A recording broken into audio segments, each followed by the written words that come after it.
So the next question is about the power of AI and a time when you can recall that the AI philosophy and principles really had a, a big impact on a client or a community that you were working with and really made a difference. And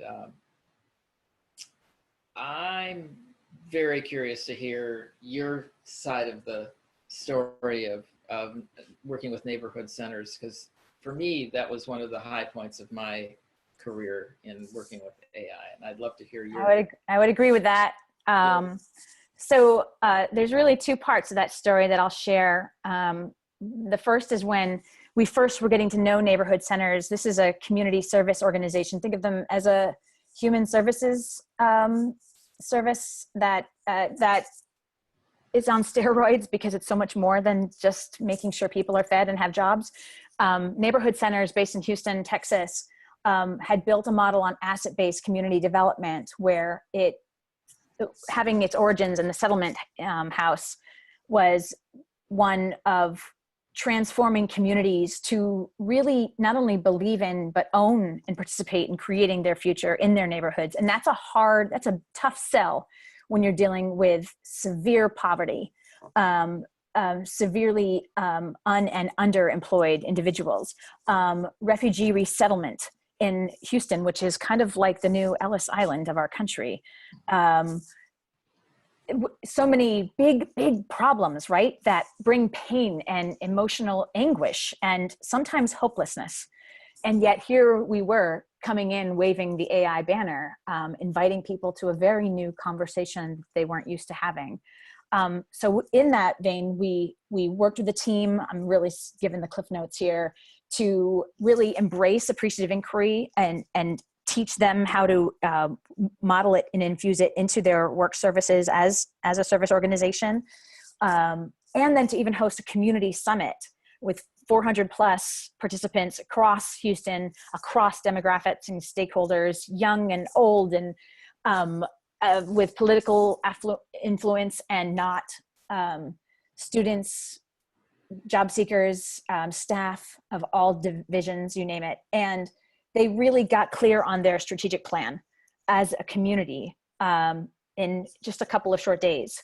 And that plan then infused all of the service lines of neighborhood centers and helped within less than a year for them to actually publish their strategic plan and their core goals for how they were going to show up in Houston and beyond.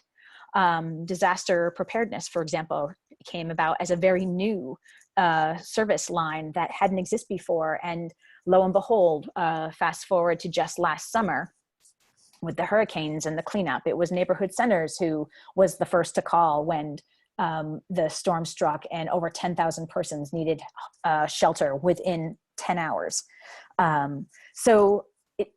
By inviting people to this conversation, every level of the community became co-owners of their own destiny. There was another story I wanted to share related to Houston that just a few years after that community-wide summit, the schools found themselves in a pretty tough situation. This is sadly a story that perhaps is familiar to many communities well beyond Houston, where the test scores were at an all-time low. The morale was at an all-time low of the staff. Attrition was a challenge. Leadership was feeling weak in the knees and unable to wrestle with some real difficulties they were facing with the new system. And we came in, and rather than just bringing AI right off the docket, we began first with a real deep values assessment using the Barrett Cultural Values Assessment for schools. It gave people an opportunity to not only identify, but to understand how their personal values, what it takes to just show up to work every day, to come to these schools and teach these wonderful kids, align to the organizational values, for better or worse, however they were described to be. And then, of course, the third area was the desired values, what they want to be. And by comparing personal to current organization to desired cultural values, we rendered explicit the most implicit thing we might take for granted every day, which is our values, what it takes to show up to work, what it takes to bring our best selves, and what it takes to really live into the future and create the future we most want. The best thing about neighborhood centers is that rather than analyzing the results by leadership in a corner office and hoping that it would all trickle down, they again brought in all the staff from all the schools, several hundred persons, to not only process the understandings, but to really share stories of how those values came to light. Like, wow, what does it look like when we actually, what collaboration means in terms of all the first grade educators actually working together, even after hours, to share curriculum so that they don't all have to go home, work all night to create the same thing in isolation of one another. They also got really clear about their hiring processes and how they could perform behavioral interviews that screened in real leaders who aligned to their cultural values.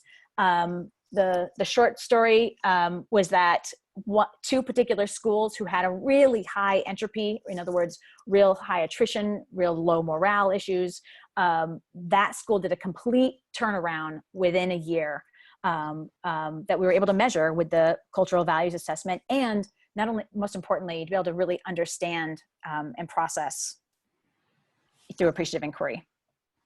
Great story.